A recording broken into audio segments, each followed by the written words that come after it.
Hi. So in this video, I am going to go over the flagged questions that you see below here. So 17, 19, 20, 21, and 24 from the first logical reasoning section from prep test 76. Okay. And I may actually use some text today for some annotation. We'll see. I am going to attempt to get through these 5 questions in a reasonable amount of time, but I do tend to ramble. So I am going to have timestamps in like the description, or maybe I will make a comment with them or something. I don't know. I'll figure that out when I upload this, but there will be timestamps somewhere below so that you can just skip to the question that you're interested in if you're like, you know what, I don't need an explanation for this one, and move on to the next. Alrighty, let's get into it. So question 17. The city leader's statements, if true, provide the most support for which one of the following? I am reading the question stem first. I've discussed before how this is kind of a debatable strategy. I like to read it primarily to determine if I'm looking at a series of statements or a bunch of info versus an argument. If I'm looking at an argument, I'm concerned about what's the conclusion, what's the support, why doesn't the support actually prove the conclusion typically, because usually we're looking at flawed arguments on the LSAT. But in this case, I'm not looking at any of that because this is not an argument, it's statements. And so I'm just kind of trying to see which of the statements I might be able to connect to each other. I'm not assuming that I have to connect all of them, just that some of the ideas might connect. Okay. City leader says, if our city adopts the new tourism plan, the amount of money that tourists spend here annually will increase by at least $2 billion, creating as many jobs as a new automobile manufacturing plant would. Okay. It would be reasonable for the city to spend the amount of money necessary to convince an automobile manufacturer to build a plant here, but adopting the tourism plan would cost less. Okay, interesting. So jobs. So the same number of jobs. The quality of the jobs is not actually mentioned. But okay, fine. Still, the number of jobs is important. And it does say that it would be reasonable to spend the amount of money necessary. So it's not that $2 billion is the amount of money necessary, right? That's about the amount of money that the tourist would spend annually. So we don't want to connect that just because we're talking about amount of money and amount of money.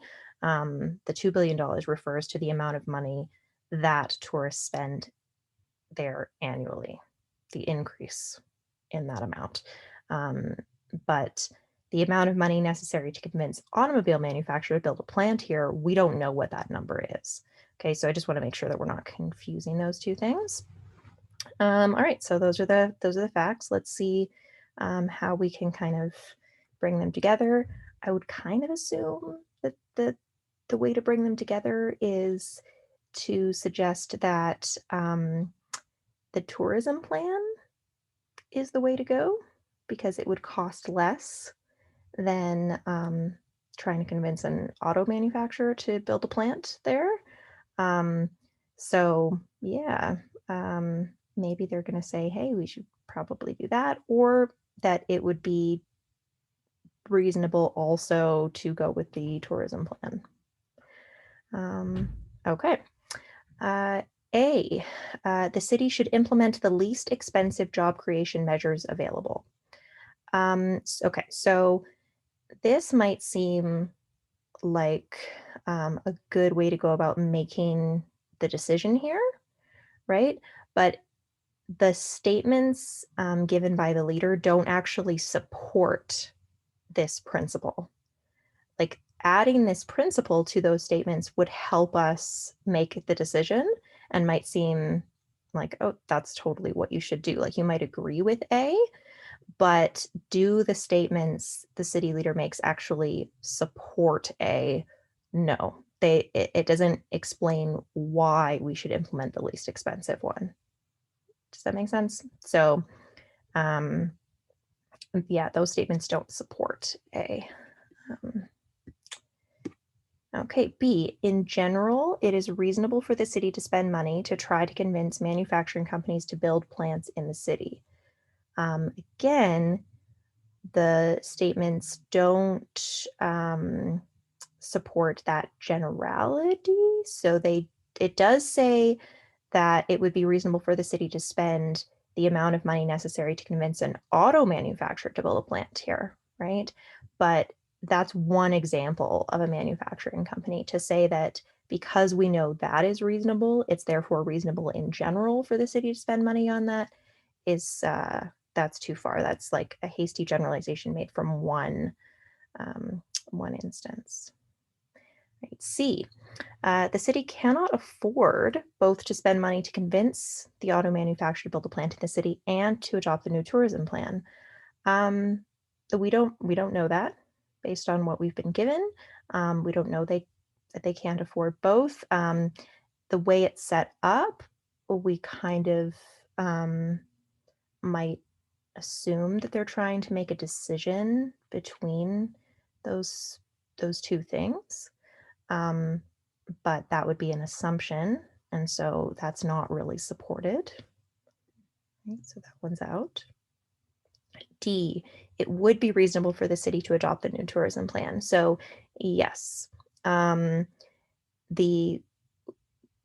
goal is job create, or the outcome. Sorry, we actually don't know what the goal is. We know the outcome would be to create jobs. We know that the auto manufacturer would create the same number of jobs, but that the tourism plan would cost less.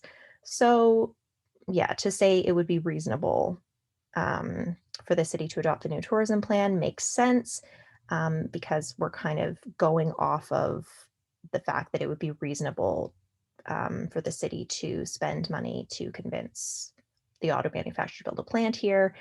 And it's all about, well, what's the outcome of building the plant and what's the outcome of the new tourism plan?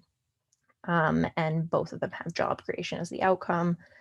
So, yeah, D makes the most sense based on the information that we've been given here. It is the most supported, certainly, of the answer choices that we've seen. E, the only way the city can create jobs is by increasing tourism. We can actually say that that's absolutely not the case. So we know that that jobs would be created if there was a new auto manufacturing plant. Okay, so we can actually use the statements to prove E false. Okay, and that is a type of question that you might get, right? You might get something like, the city leader's statements, if true, provide the most support for rejecting which one of the following, right? So we just add the word rejecting in there, and suddenly the correct answer is E. But in this case, we're actually trying to support the answer, so should be D. Okay, moving on. Okay, question 19. The reasoning in the politician's argument is flawed in that the argument does what? Okay, so once again, reading the question stem first. We've got flaw question, argument. I'm looking for conclusion. What's the support that's offered for that conclusion, and why is that support insufficient to prove the conclusion? All right, so immediately I'm seeing big conclusion indicator word there. Also, because this is a should statement. I'm I'm definitely paying attention to that word. It's prescriptive, right? How are they going to support that, right? This idea of they should do something. Why? What's like the underlying principle there that they should be following to come to that decision, or are going to be following to come to that decision? What's the outcome that they've stated that they want, right? So yeah, it's not just saying that something is possible or something is likely. It's saying kind of like an imperative, what they should do, what they ought to do. There might even be like a moral component to it. Okay. Politician. Union leaders argue that increases in multinational control of manufacturing have shifted labor to nations without strong worker protections, resulting in a corresponding global decrease in workers' average wages. Given that these leaders have a vested interest in seeing wages remain high. Okay, so here's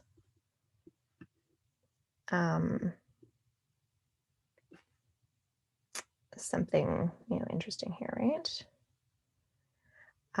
Given that these leaders have a vested interest in seeing wages remain high.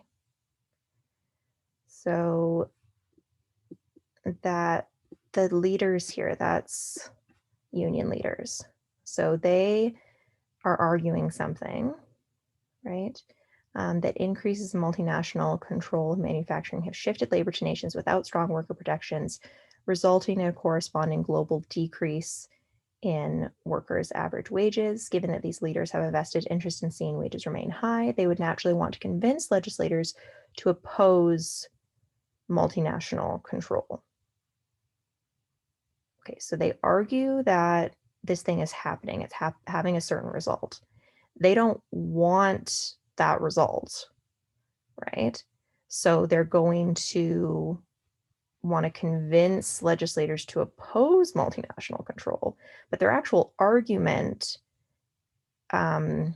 is about the relationship between multinational control and wages, right? So, I mean, you can accept the argument, right, that multinational control leads to a decrease in wages. You can accept that argument and still not oppose multinational control, right? So the union leaders are going to want you to oppose it because they have an interest in seeing wages remain high. But just because you agree that this result is happening doesn't mean that you are going to oppose the thing that makes that result happen. If you don't care that workers' average wages are going down, then you're going to go, okay, so what? I'm not going to try to oppose multinational control. It's if that doesn't bother you, right? Yeah. So there's kind of a confusion here, I think, between what the argument is about the relationship between these two factors versus the interests of the union leaders and what they desire. Okay. All right. So A treats the mere fact that certain people are union members. Okay, so that's right away. Union members. It doesn't actually say members, it says leaders. Okay, now, I mean, that's not too big a leap. I'm not too concerned about that. But yeah, treats the mere fact that certain people are union members as sufficient to cast doubt on all of the viewpoints expressed by those people. All of their viewpoints? No, they have a vested interest in seeing wages remain high. Okay, so it's very specific, actually, right? That's a specific viewpoint. that they're casting doubt on. I do think that bias is a factor here. I'll leave A for now. B, presumes without providing justification that anyone whose political motivations are clearly discernible is an unreliable source of information to legislators. Anyone whose political motivations are clearly discernible? Um, Maybe. Unreliable source of information. I do like this one a little bit better because they're saying, oh, because we know what they want ultimately, like we know they are going to want to convince legislators to oppose multinational control, that we shouldn't even listen to their argument about the relationship between multinational control and wages. So, um, I do, yeah, I like this one. It's very, yeah, it seems quite broad to me. Anyone. Um, yeah, it seems a little broad, but I still think it's okay.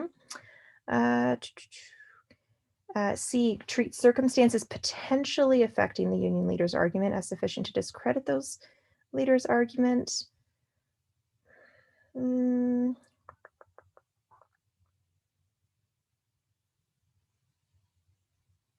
okay, so yeah, this one is definitely trickier. I'm feeling more like I want to actually read all of the answer choices before I start figuring out which the best one is, because in terms of is what they're saying like irrelevant or relevant, I want to sift through it a little bit better. So circumstances potentially affecting their argument is sufficient to discredit their argument.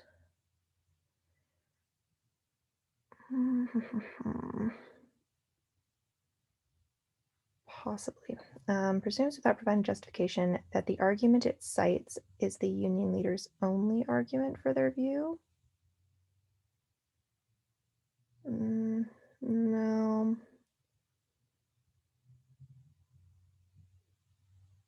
No. So D, I, yeah, it's not the issue that it's like the only argument, just says this argument. And then here, leaders of all unions argue? No.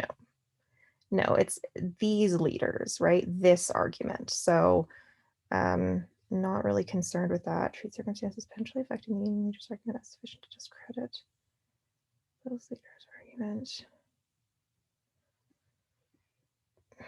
I think I might.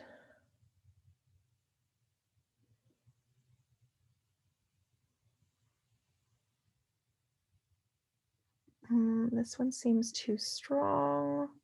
With all the viewpoints, no, I don't think it goes that far. And then here, anyone whose political motivations are clearly discernible. I don't like that. Again, it's yeah, anyone. I find it too broad.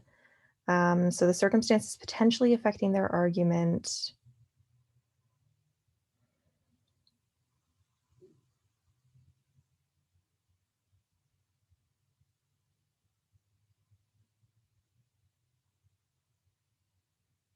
Mm, yeah, I don't love C. I mean, I feel like it's still not really getting to the heart of the issue with this flaw, but I think it's the best answer. So yeah, I'm clicking the show answer button here with like not 100% certainty, which I don't love. Like if I see, this is why I like to spend time on these things because um like obviously when I'm writing the test, I'm going a lot with my gut, and then like you know most of the time my gut is correct. Like that's the point that it's gotten to where I kind of am doing this process almost subconsciously now. I actually read a reading comprehension passage about that, the way that works, which is, is kind of funny, just the other day, and I was like, oh yeah, this is totally like what's happened with me and the LSAT, where for me to actually take my process that is now at sort of this gut level and bring it to the surface and articulate what's happening is kind of challenging, like almost more challenging than it would have been when I was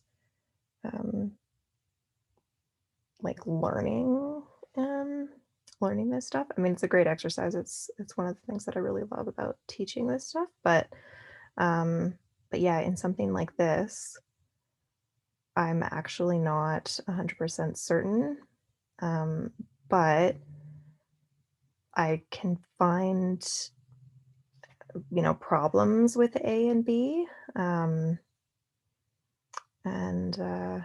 I'm really hoping that I've identified the main issues with those ones.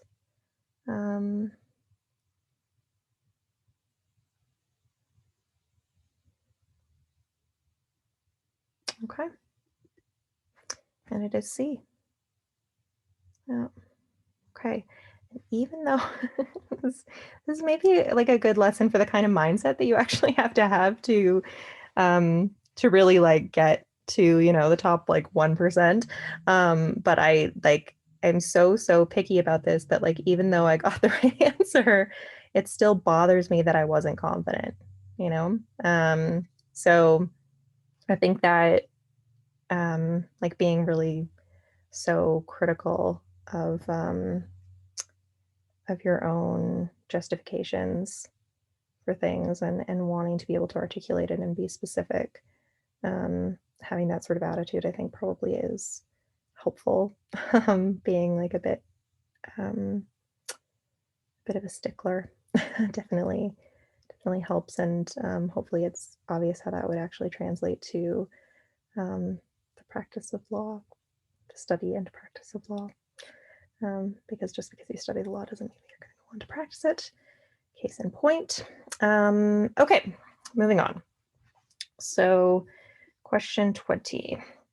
Which one of the following, if true, most helps to explain the decline? All right, what's the decline that we're trying to explain? Professor, the number of new university students who enter as chemistry majors has not changed in the last 10 years. Okay, so entrance as chemistry majors hasn't changed. And job prospects for graduates with chemistry degrees are better than ever.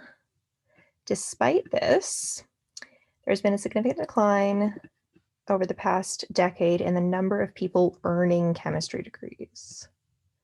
Okay, so what do we have? We have people entering as chem majors, but they don't exit as chem majors. They don't actually graduate as chemistry majors. And so something happens between the time that they enter and the time that they graduate, where they are switching out of chemistry and into something else. Weirdly enough, I started as a chem major. Or no, that's not true. I started as a biochemistry major, and then I switched to chem major, psych minor, and then I switched to a biopsych kind of double major sort of thing for undergrad. Anyways, again, getting distracted easily. All right, so yeah, something's happening in between. So it, yeah, has to happen in between. So A, many students enter universities without the academic background that is necessary for majoring in chemistry. I mean, like, clearly that's true.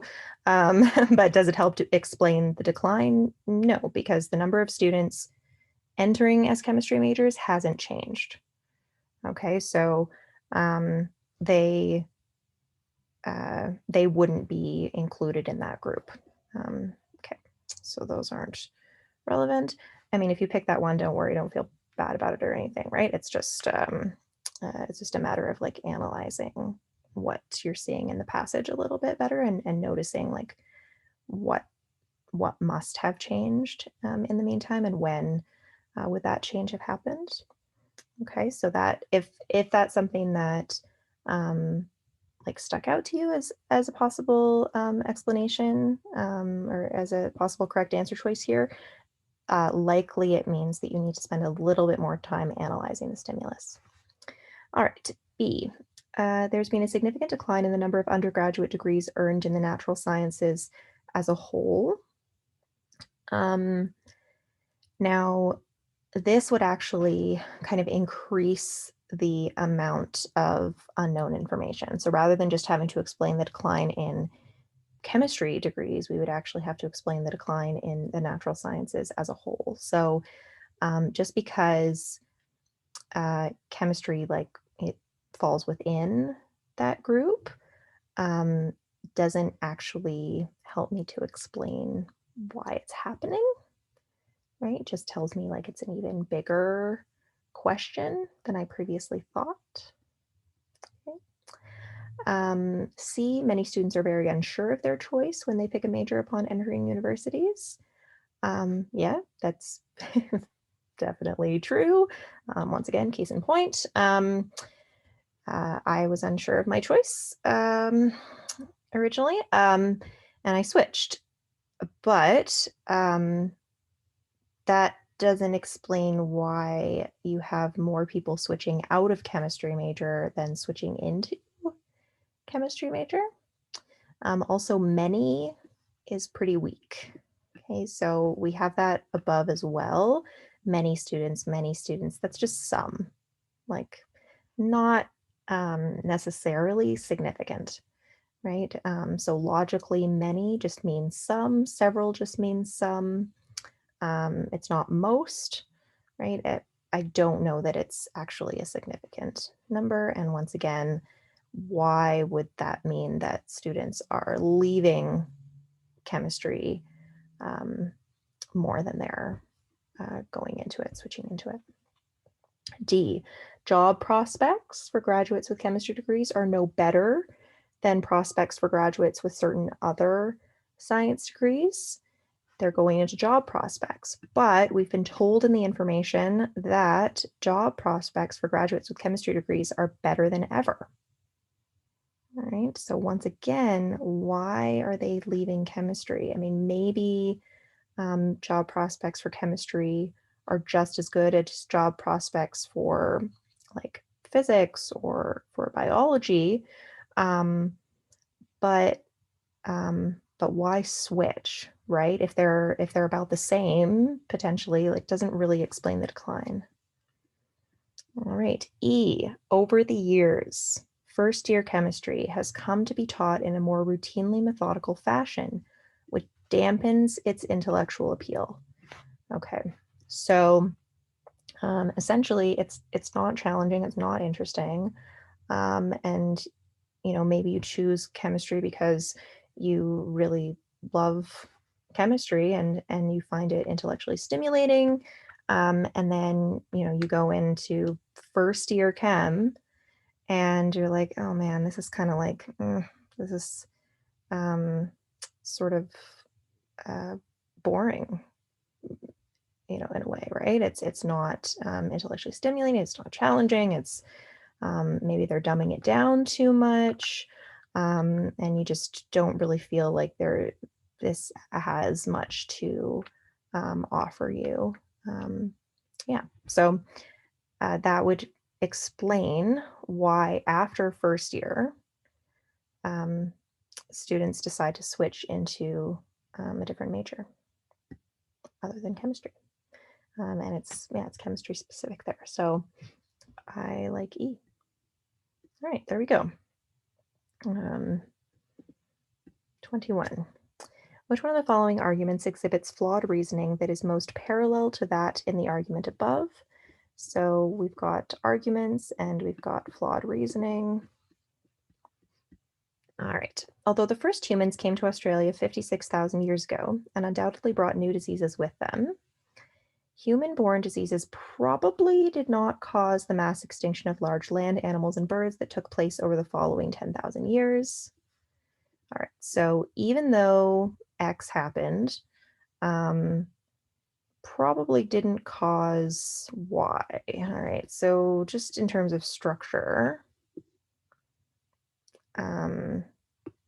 there's our conclusion. This here is a concession. And then we're going to have our support. Okay. After all, more than 55 different species disappeared at about the same time, and no one disease, however virulent, could be fatal to animals across that many different species. Okay, so the issue here that I'm seeing, the flaw here, is that they're saying that there isn't a single disease that could be fatal to 55 different species. But what if we had like 11 diseases that each is fatal to 5 different species? Then we could cover 55 different species, right? I mean, it was more than 55 different species that disappeared, but 56, let's say, and let's say one of the diseases kills 6, can be fatal to 6 different species, right? So the main point here is that just because one disease can't kill that many different species, doesn't mean that you can't have multiple diseases that together would be able to kill animals across that many different species. So, yeah, really fun subject matter here, talking about mass extinction events. This is great. And also, yeah, virulent and in the middle of a global pandemic. This is fun stuff. Anyways, sorry, sarcasm. All right, so yeah, so the first humans brought new diseases, plural, with them, right? Human-born diseases, they're saying probably didn't cause the mass distinction. So they would have been correct if they said no single human disease could have caused this, right? Because no one disease could be fatal to animals across that many different species. So no single human-born disease would be responsible. So maybe if they knew of a particular disease that humans had at the time, they could rule that out as the one that was responsible for all of the extinction. But maybe humans brought so many diseases that, yeah, it, or maybe it was, a triggering event and there was a bit of a cascade effect. But yeah, that's getting it a little bit too complex. Essentially, this is just that issue of just because one thing alone couldn't do it doesn't mean that multiple factors together couldn't do it. So that's what we want in the reasoning, in the argument, in the correct answer choice. A, even though high interest rates can lead to an economic downturn, high interest rates probably did not cause the current economic downturn.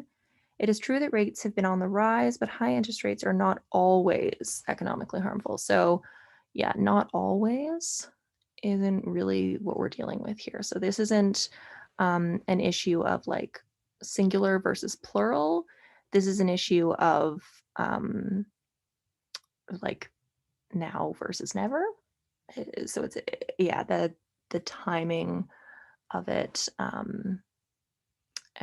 it's a bit different there. You can look at it maybe as at one time versus at all times, but again, that one versus all is different from one versus many as well. So yeah, not looking parallel enough for me to be interested in it. If you can't rule out A, no problem. You just kind of go to the next one and say, is this one better?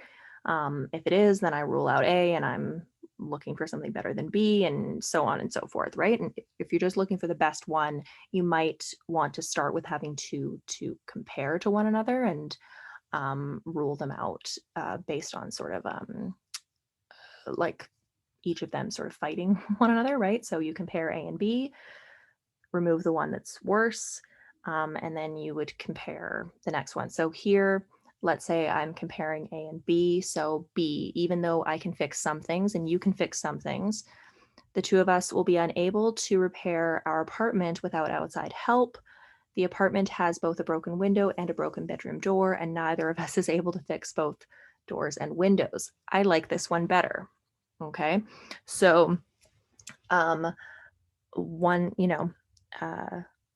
like diseases, the first, they undoubtedly brought new diseases with them. So, um, yeah, so I guess we've got these two things that are broken, and no one person can fix both. Therefore, we won't be able to repair without outside help. I mean, it's um, not perfect, but it definitely does work. Like the root flaw is certainly present. So I'm really liking B. Yeah, so we'll keep B for sure.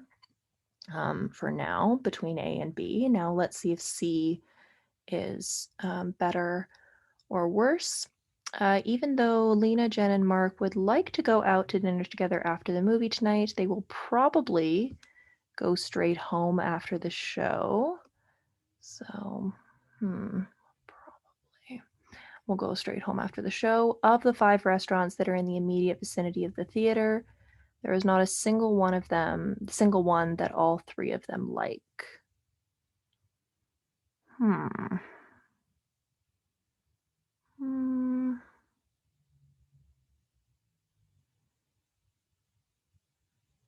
I don't know. This one is the probably part I like. Other than that, though, I don't think that it's actually better than B.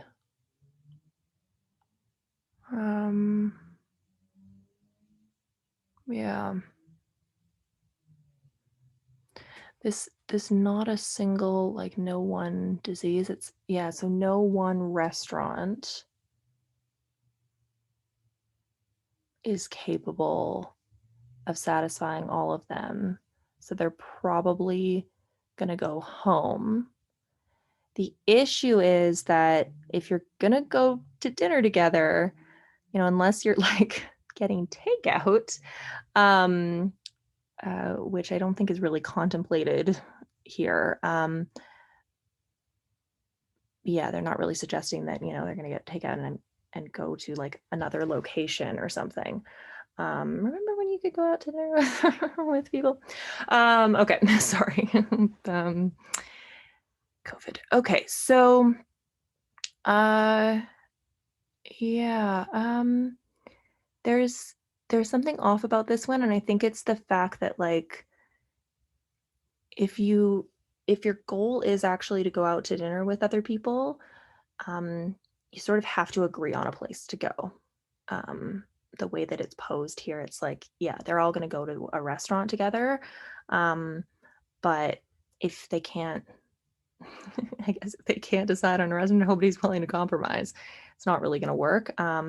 Whereas with the extinction thing, it's, the mass extinction could be caused where, like, you have 2 different species and they get killed by 2 completely different diseases, and there's no issue with that. Whereas here, going to 2 different restaurants isn't really an option. With fixing the window and the door, like, one person could fix the window, one person could fix the door. So yeah, yeah, I think that's really what does it for me. Okay, so C is out. D, even though this painting is highly regarded by critics, it cannot legitimately be deemed great art. Most art that was produced in the last 100 years is not great art, and this painting, beautiful, that was probably painted only 40 years ago. Whew, okay, so this is like a most, does it fall into the, yeah, this one, different flaw. So certainly flawed, but yeah. Such a strange argument, right? Like, most of the art produced in the last 100 years isn't great art. This one was probably painted within that time period. Therefore, it can't be called great art. Um, I mean, great art, I think all great art probably falls into like the minority of all of the art that's being produced. Um, I suppose it depends on like what your bar is for great art, how you define it. But the idea that because art doesn't doesn't fall into like this like the majority of how we would describe art, that somehow that means that it's not great. Yeah. So, anyways, definitely a different flaw there. Um, but if for any of these, I mean, you know, my responses to them are based on my own analysis and kind of the viewpoint that I have taken going into the question, right? So um, I don't want anyone to ever feel bad, to feel badly if they've chosen an answer choice that I'm kind of immediately dismissing, um, because you may have come at it from a different angle and you had a reason to pick it, or maybe it was kind of a guess, right? And maybe you're going off of like certain wording cues or something. And um like I understand doing that. I understand kind of coming into this test and being a bit overwhelmed, and especially with the time pressure, just like trying to find something to hold on to, that, or a tip or a trick that you've heard, maybe a tip or a trick even that um, I've offered and I haven't really been like clear enough in talking about how that would apply in this circumstance. And so definitely let me know at any point if um, there's like an answer choice that I've dismissed really quickly, um, and you'd like more clarification on why it's incorrect. And I think like that's one of the things that I don't know. I do think that that's why actually having um, private tutoring can be more helpful than like books, even books that come with like specific explanations for questions, or um, like going and reading explanations online or watching my videos. It's the back and forth that you have with another person where you can explain what your reasoning was, and they can help you see where that went awry. So it's one of the reasons I think sometimes, even though I obviously, and I'm, going off at a tangent again, uh, but I do think why some of this like long form explanation stuff that I'm doing might be beneficial for people. I know it's not everybody's cup of tea, but yeah, I mean, I'm hoping to offer some help to people. Um, yeah, anyways, uh, answer choice E. Even though the influenza vaccine does not always prevent influenza, it sometimes reduces the severity of its symptoms. Therefore, it is incorrect to say that some people who receive the vaccine derive no benefit from it. Talking about vaccines and everything. This one I would actually very quickly eliminate for probably a crazy reason. It's one that seems to work. So usually when you have a parallel reasoning argument, there's going to be one um, answer choice. And sorry, this applies this applies in those parallel reasoning arguments where you have 5 different subject matters for the answer choices. Sometimes the subject matter stays the same throughout all the answer choices, right? And they just slightly shift the structure and wording of things. But in this one, it's a different subject matter for every answer choice. This is the subject matter that most closely resembles what we see in the stimulus. Um, so the subject matter match between the stimulus and the answer choice, uh, that I think is very likely a trap. Like, um, yeah, more than likely. Um, so as soon as I see we've got like disease, right? It's the closest subject matter match. And so I would eliminate it based on the fact that I'm like, that's probably a trap. Um, and yeah, it's because we're trying to match the reasoning here, not the subject matter. And so this is a trap for when you've misunderstood what the question and these questions in general are actually asking you to do, and what the task is. And so this kind of catches people who've misunderstood that. So that's sort of the first, um, yeah, the first thing that they're testing you on is, do you understand the difference between um, the underlying reasoning, in an argument, the structure of the argument versus the specific details or the topic at hand. Yeah.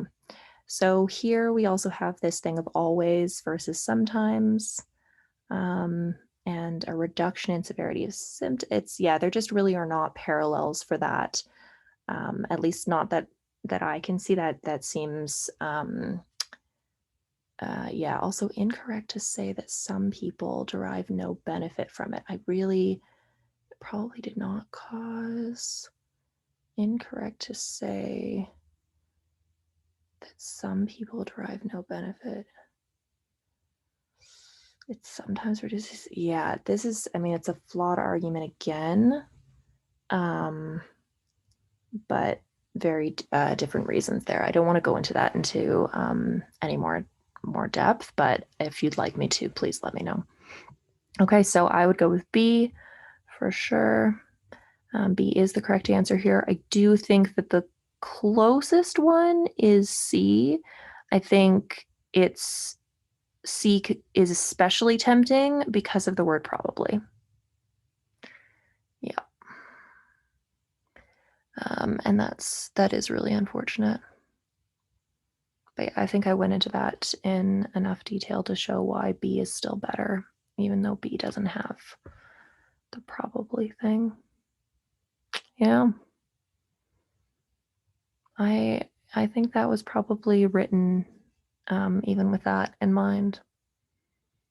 And I mean, it's not that the LSAT writers are trying to be cruel, um, but they have to um, they have to really continue to like stay ahead of the curve in terms of the nuance of these arguments, um, and not just rely on certain keywords. Um, but they actually have to test on like a depth of understanding beyond just matching up keywords. So anytime you find yourself getting into a habit of matching keywords, be a bit careful about that, because the skill that you're developing isn't necessarily the skill that's being tested. You know, the test is really trying to get after like a deeper understanding and analysis of nuance that can't really be captured too well with just like a few keywords. Um, Words are super important, right? Like specific meanings of specific words are really important, and um, I do recommend um, kind of creating little like word clouds of words that you're going to associate with conditional reasoning and that sort of thing, but that's never going to get you um, all the way on the LSAT. So it's, yeah, that go for depth, like try to really truly understand it instead of trying to find tips and tricks and shortcuts.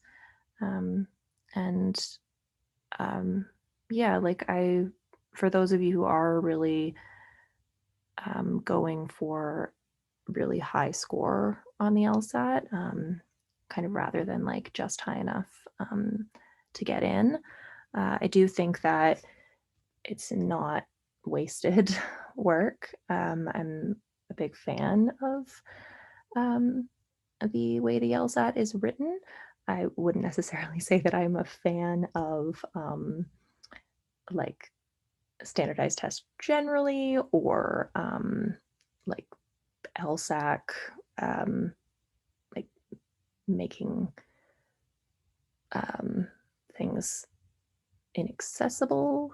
Like, I do think that it should be accessible, and one of the reasons that I am putting these things on YouTube is to maybe make things a little bit more accessible. I do them, of course, for my students, but um, I also, um, other people are free to watch them as well. Um, and yeah, anyways, again, wow, I was really going to try not to ramble, but doing this later in the evening probably is not helping my cause. Okay, last one. 22. The argument's conclusion can be properly drawn if which one of the following is assumed. This is a sufficient assumption question. Okay, so if this thing is assumed, it's going to guarantee the reasonableness of the conclusion that can be properly drawn, guarantee the conclusion is correct. So we add this thing to the premises that we already have, and there we go. We're going to get to our conclusion. This can be contrasted with necessary assumption questions, okay, where that thing being correct doesn't necessarily guarantee the conclusion, but that thing being incorrect would ruin the conclusion. So here we are not using the negation test. Okay, that's not going to be helpful to us here. Here we're going to keep the answer choices in their positive form, in their current form, and we're going to ask ourselves, if we added that, would it guarantee the conclusion? Okay. A tax preparation company automatically adds the following disclaimer to every email message sent to its clients. Any tax advice in this email should not be construed as advocating any violation of the provisions of the tax code. Any tax advice in this email should not be construed as advocating any violation of the provisions of the tax code. The only purpose this disclaimer could serve is to provide legal protection for the company. But if the email elsewhere suggests that the client do something illegal, then the disclaimer offers no legal protection. So the disclaimer serves no purpose. Okay, so the disclaimer is not going to work if you actually do suggest that the client do something illegal. But what if elsewhere in the email you suggest something that could incorrectly be construed as advocating something illegal? So you're not actually suggesting they do something illegal. You're suggesting they do something that is legal, but they misconstrue it. So maybe it helps you there, right? Maybe if there are like two alternate interpretations of a piece of tax advice, and you're suggesting something that's legal but in an ambiguous way, then maybe this will protect you. That would be kind of why that why that would make sense to me, because it's it's more about saying like, hey, like you can't, yes, I said such and such, but like I didn't mean it that way, and so I think it's more for maybe for ambiguous circumstances, potentially. I don't know. I'm just trying to think of a reason, like a way that disclaimer might serve a purpose, right? So I'm kind of trying to find the hole in the argument. So the conclusion is that the disclaimer serves no purpose, right? Because it offers no legal protection in that circumstance, right? So they do tell me that the only purpose it could serve is to provide legal protection. Great. I would want to know that, the only time that it would have the potential to offer legal protection would be if the email elsewhere suggests the client do something illegal. Yeah. So, anyways, that's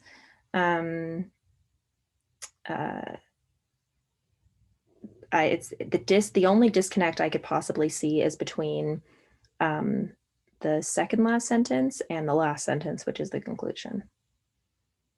Okay, so if A, then no B, so no C. Like if I were to go through and map this, right, the only purpose this disclaimer could serve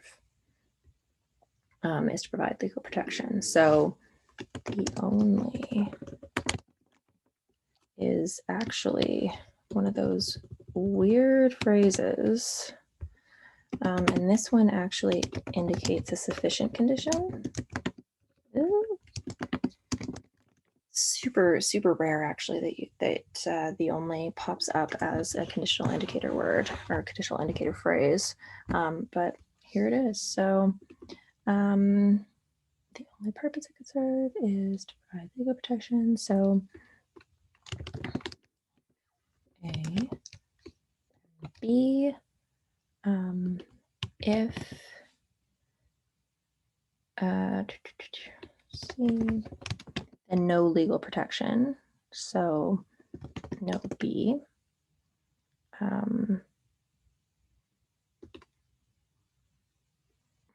Okay, no B, therefore no A.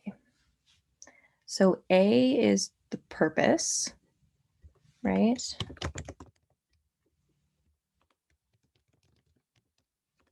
Let's go protection.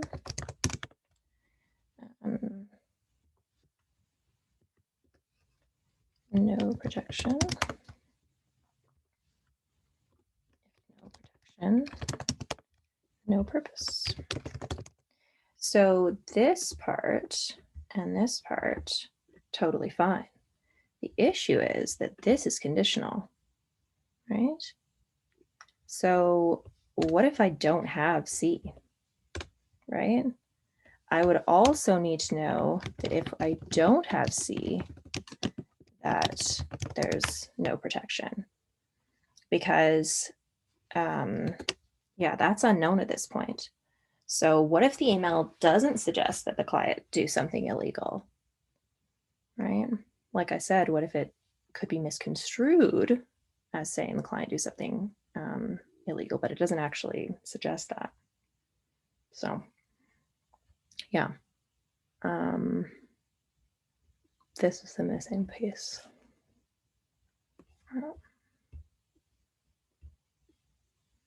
man, really just bugs me that I can't change the color of just one part of it, you know? Oh well, anyways, that is a complaint for Zoom and the annotation function on Zoom. I don't need to be making right now. All right, so if the email does not elsewhere suggest the client do anything illegal, then the company does not need legal protection. Boom. That's exactly what I needed. So if I have that, covers everything. Yeah. So this one kind of came down to that formulaic conditional reasoning. Very interesting. Yeah.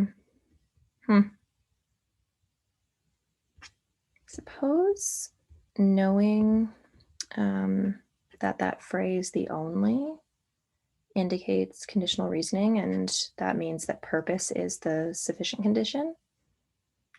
Would help on this one. Why am I doing question 22? I'm supposed to be doing question 24. Oh, alrighty. I'm going to do another one. I'm sorry, guys. Question 24. And it's a necessary assumption question, so we get to do another kind of assumption. All right. Clear. Okay. Assumption required. So now we can use the negation test. It has been said that authors who write in order to give pleasure cannot impart to their readers the truth of their subject matter. That claim cannot be true. Whew, okay, so we're getting like double negatives here, right? The claim can't be true, and the claim is that authors who write to give pleasure can't impart truth. So I'm going to go ahead and get into this whole conditional thing. So if equals pleasure, then outcome is not truth.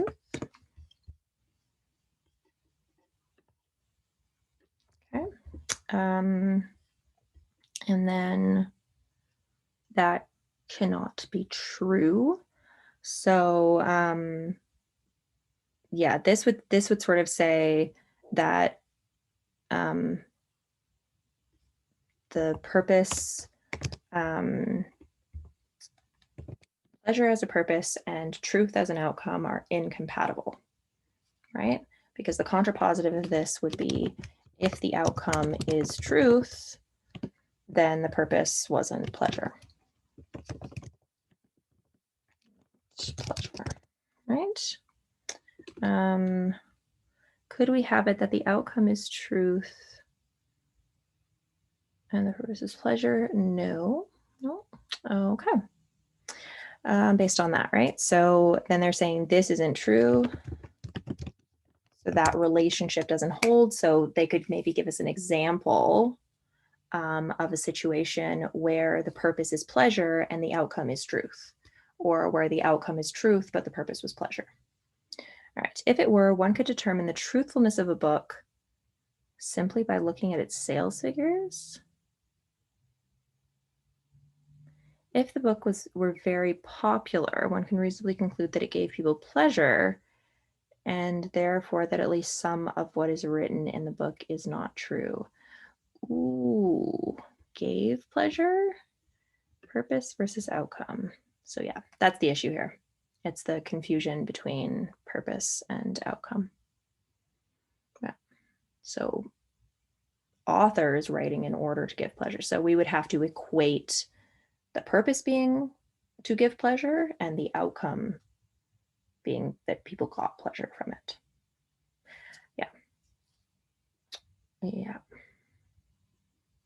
Alrighty. When people choose to read a book, they generally do not already know whether reading it will give them pleasure. Sure. So that would kind of give you an issue like the sales issue. But they generally do not know. So we're trying to actually strengthen the argument here, right? So this one actually wouldn't strengthen, it would weaken, right? So if we add the assumption that's required, we're going to strengthen.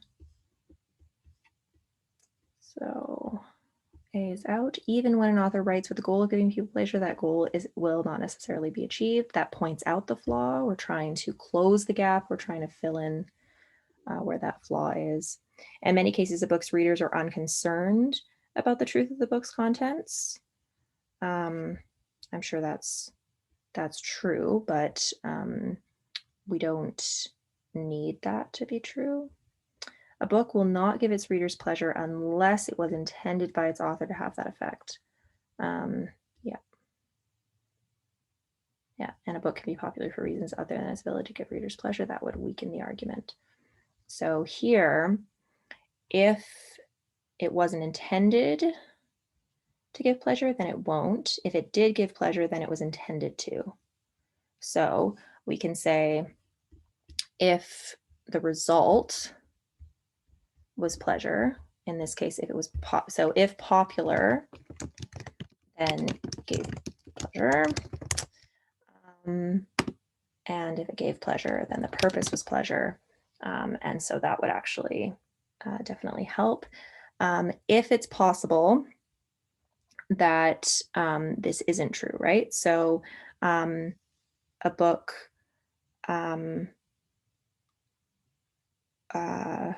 could, even though it wasn't intended, so even though there was no intention, then that still happened, right? So it gave pleasure, but that wasn't the intention, then we wouldn't be able to connect it to this other premise, and then we wouldn't be able to get to the conclusion.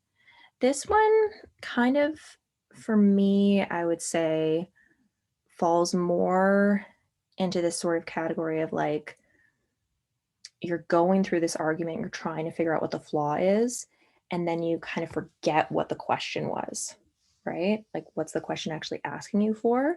Because if you were just trying to find the flaw, like the flaw is very much the difference between the purpose and the outcome, which is really pointed out quite well with B. But we're not trying to point out the flaw here. We're trying to fill it up, like fill up the gap left by that flaw. Yeah. So, I mean, this one is tough. Like negating conditional statements and stuff like that, that's tough.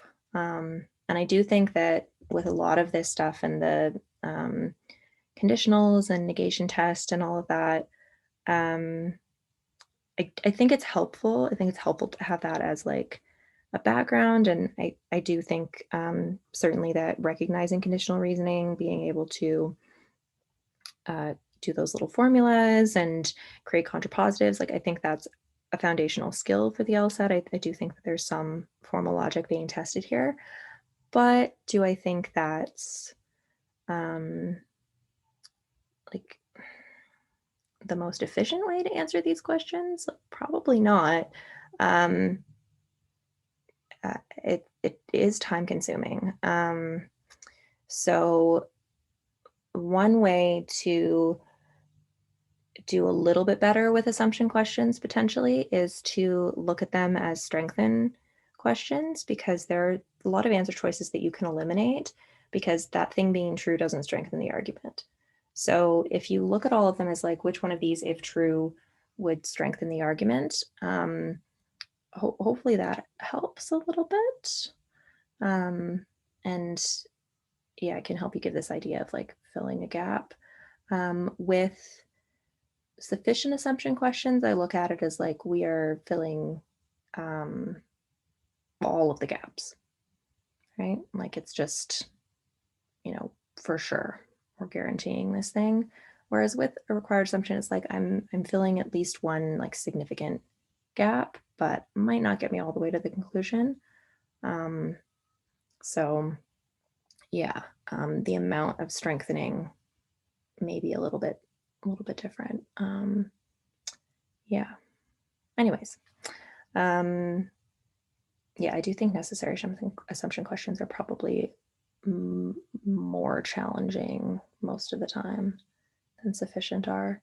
Tough to say though, really tough to say. And a lot of it depends on the difficulty of the stimulus, how much analysis is required to understand how it fits together.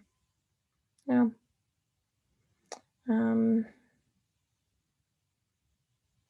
Okay. Well, hope that helped. Like I said, I ended up rambling a lot. But yeah, hopefully there are some like valuable nuggets in there. And yeah, maybe one of these days I'll get a little bit better editing myself as I'm talking here. Okay. So, yeah, let me know if you have any questions, comments, concerns, all that stuff. Feedback is always welcome.